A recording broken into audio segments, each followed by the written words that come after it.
Fala, abençoados! Tudo bem com vocês? Está começando mais um vídeo aqui no canal A Bênção que Enriquece. Eu sou o Edu Candeia e seja muito bem-vindo. No vídeo de hoje nós vamos falar sobre a lição de número 10 das lições bíblicas da revista da Escola Bíblica Dominical da CPAD. E nós estamos no terceiro trimestre falando sobre a Igreja de Cristo e o Império do Mal, como viver neste mundo dominado pelo espírito da Babilônia. Esse é o tema do trimestre e o subtópico do trimestre. Como viver neste mundo dominado pelo espírito da Babilônia. Na lição 10, o comentarista trouxe o seguinte tema: a renovação cotidiana do homem interior. Lembrando a vocês, irmãos, que nós precisamos pegar todas essas lições, desde a primeira e até essa agora, e como a gente fala, e ligando os pontos e fazendo as correlações entre uma lição e outra, tá? Para nós entendermos por que o comentarista trouxe essa lição 10 com esse tema específico falando sobre a renovação do homem interior. Mas não é uma renovação comum. A gente já começou a aula, tá? Não é uma renovação comum. É uma renovação, não é uma renovação mensal, anual. É uma renovação e nem diária, vamos dizer assim. É uma renovação cotidiana. Por quê? Porque em todo o tempo, em todos os minutos do dia, o diabo, o que governa esse mundo dominado por esse espírito da Babilônia, que na verdade é o espírito do mal, ele, de todas as maneiras, em todo o tempo, em todos os dias, em todos os minutos que forem necessários, ele vai usar de todas as suas artimanhas para, principalmente, nos desanimar, usar de suas artimanhas para fazer com que muitos venham perder a esperança nas promessas que foram feitas. E nós vamos ver que na lição passada, nós falamos um pouquinho, se você acompanhou a lição passada, deixa eu até voltar um pouquinho. A gente falou um pouquinho do que esse sistema ele apregou em relação ao corpo. A gente fez a defesa da importância do corpo exterior, né, o externo, que é a parte física, e também falamos o quanto esse sistema mundano ele menospreza essa parte exterior, essa parte física. E agora o comentarista, ele vem falar para nós sobre a importância de renovar o homem interior, porque ele sabe o quanto o homem exterior, a parte física, pode ser atingida por meio dessas ideologias até que alguns sejam até mesmo levados à morte.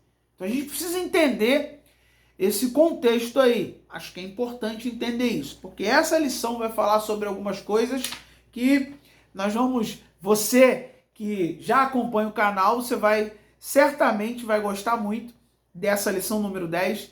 E você que ainda não acompanha o canal, está aqui pela primeira vez, eu já quero te convidar a se inscrever no nosso canal, ativar o sininho das notificações, para que sempre que a gente postar um vídeo, você seja avisado pelo YouTube. E no final da lição, se você gostar do que a gente falou aqui, do que a lição ensinou, você deixa o seu gostei, compartilha esse vídeo com o maior número de pessoas para, em forma de gratidão, né? Essa é a realidade. Em forma de gratidão, você vai compartilhar e outras pessoas serão alcançadas também. Então vamos lá.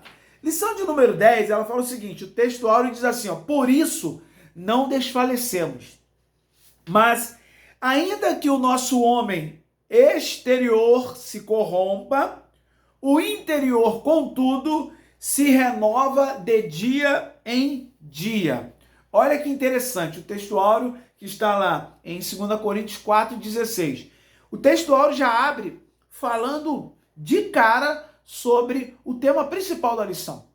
Ainda que o exterior se corrompa, ou seja, a carne, né, o externo, o exterior, o corpo, se corrompa, o interior, contudo, se renova de dia em dia. E a verdade prática diz assim: por instrumentalidade do Espírito Santo, os salvos experimentam a renovação interior em meio às adversidades externas. A verdade prática simplesmente diz para nós que quem renova a nossa vida interior é o instrumento que é o Espírito Santo. Ora, isso está claro para todos nós. Por isso que nós precisamos, em todo o tempo, estar em contato com esse Espírito Santo, que é o Espírito Santo, que é o Espírito da verdade, que é o Espírito que nos guia na verdade e que é o Espírito que faz com que a igreja, o povo de Deus, defenda a verdade a todo custo. Diga-se de passagem. É dizer o que o irmão lá do canal do CACP, ele diz. A igreja, ou os cristãos, precisam fazer pela verdade o que as ideologias, as seitas, esses movimentos progressistas, o que eles fazem pela mentira. Eles, se possível for, dar até a vida ou incriminar alguém por conta da mentira, da narrativa, eles vão fazer isso. E nós estamos vendo isso em todos os movimentos que estão acontecendo no Brasil, diante de todos os desmandos, de tudo que vem acontecendo. Eles defendem a mentira, baseando-se as suas narrativas ou criando essas narrativas para, de alguma maneira, defender as suas mentiras. Então, a gente precisa fazer a defesa da verdade. E é por instrumentalidade do Espírito Santo que nós conseguimos, porque é o Espírito Santo que nos dá essa condição. Vamos lá, então.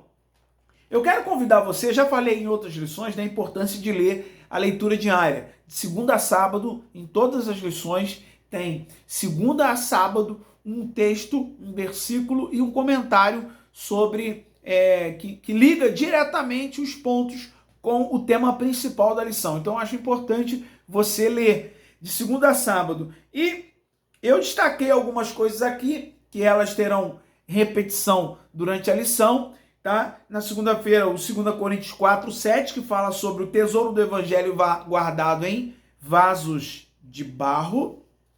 E Ezequiel 22, na sexta-feira, que fala assim, a busca do Espírito de Deus por crentes que tomam posição contra o mal. E aí outros versículos, terça-feira, quarta-feira, fala sobre o Espírito Santo habilitando o cristão a vencer a adversidade, está lá em João 14, 16, 17. Terça-feira, 2 Coríntios 1, 9 e 10, as provações na vida de Paulo forjaram a sua confiança em Deus.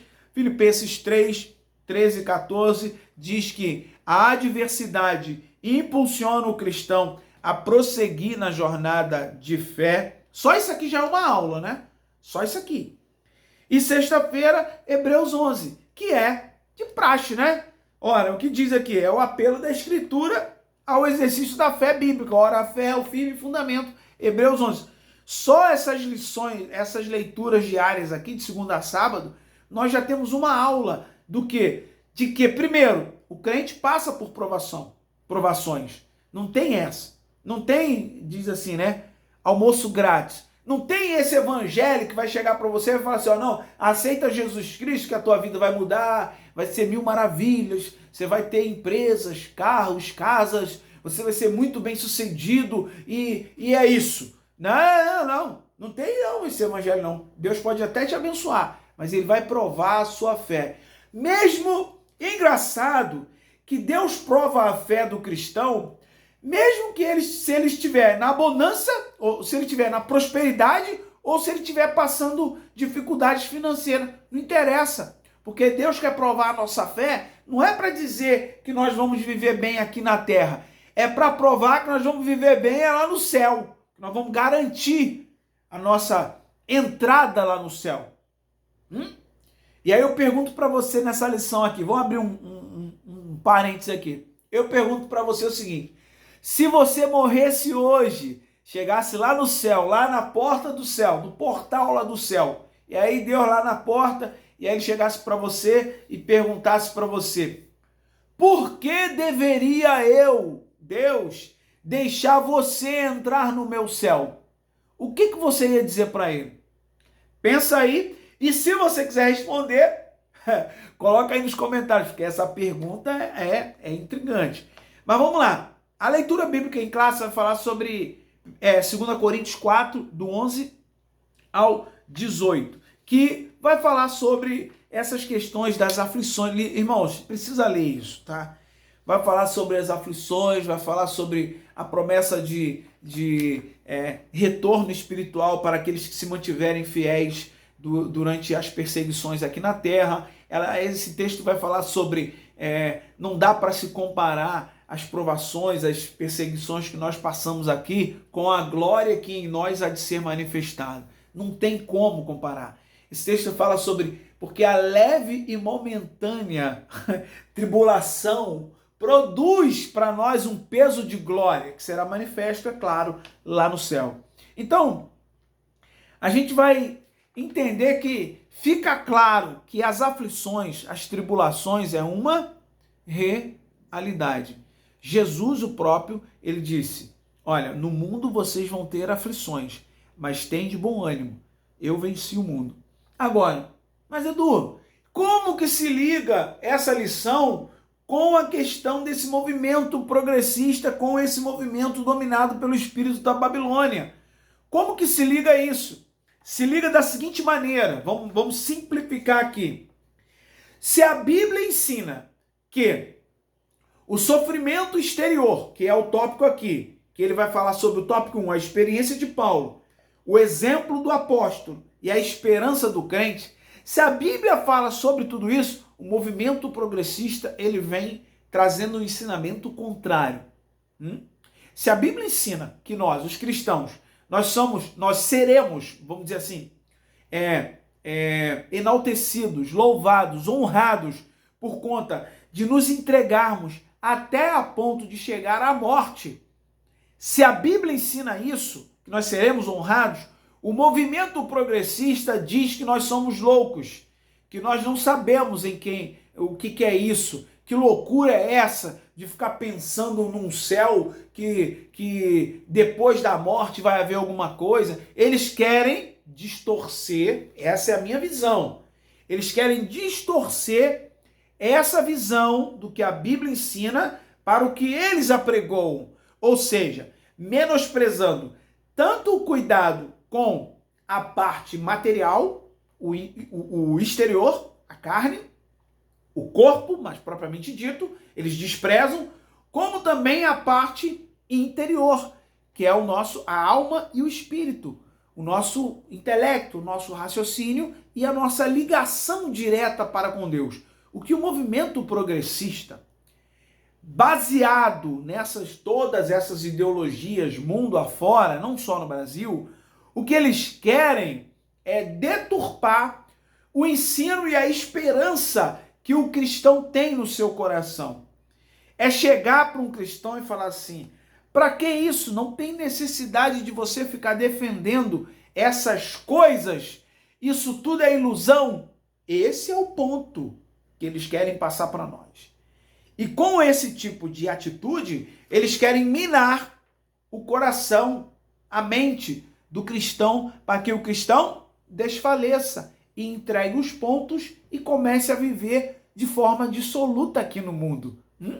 Mas aí, entre viver de forma dissoluta aqui no mundo, o comentarista já falou aqui algumas vezes, a gente precisa repetir, que em Eclesiastes 12 fala que, olha, você homem, vou falar para você, Edu, você pode viver segundo os prazeres do teu coração, você pode, mas saiba que por todas essas coisas Deus te trará a juízo. Ponto. Paulo disse: tudo me é lícito, mas nem tudo me convém fazer. Eu não vou me deixar dominar por todas essas coisas.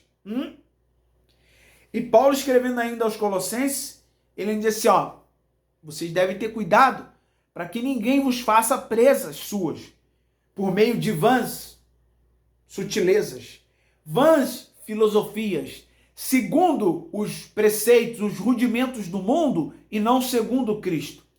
É nisso que nós temos que se apegar.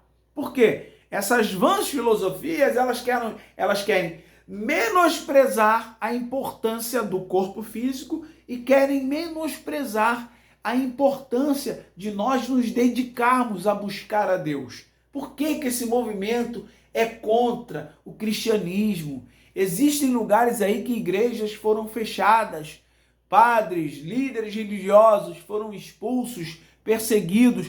E não foi só nessa época, em outras épocas também aconteceu isso. Então esse movimento já diz muito. Então a gente precisa se atentar. O que essa lição tem a ver? Tem a ver, nós vamos ler aqui um pouquinho. Diz assim a introdução.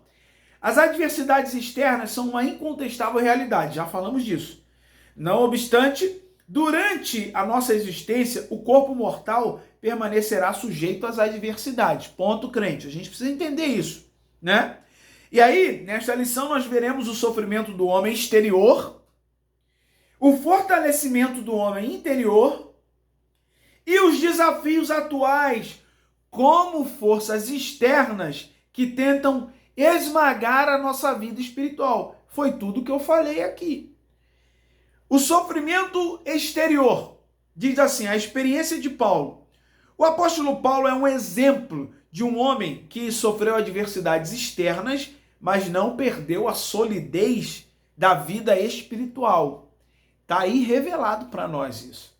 Então você que está aí, às vezes fraquinho e tal, reclamando da sua perseguição, das suas aflições e disso, daquilo, tá terrível, o diabo se levantou, isso e aquilo, perseguições, estou numa prova e tal, a prova tá isso, tá aquilo outro.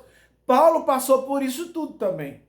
E até por coisas maiores. Se você for estudar a respeito de Paulo, você vai falar, você vai ver lá que ele passou frio, ele passou fome, ele tomou chicotada, ele foi preso, né? Tudo por amor a Cristo, defendendo esta verdade. Oi?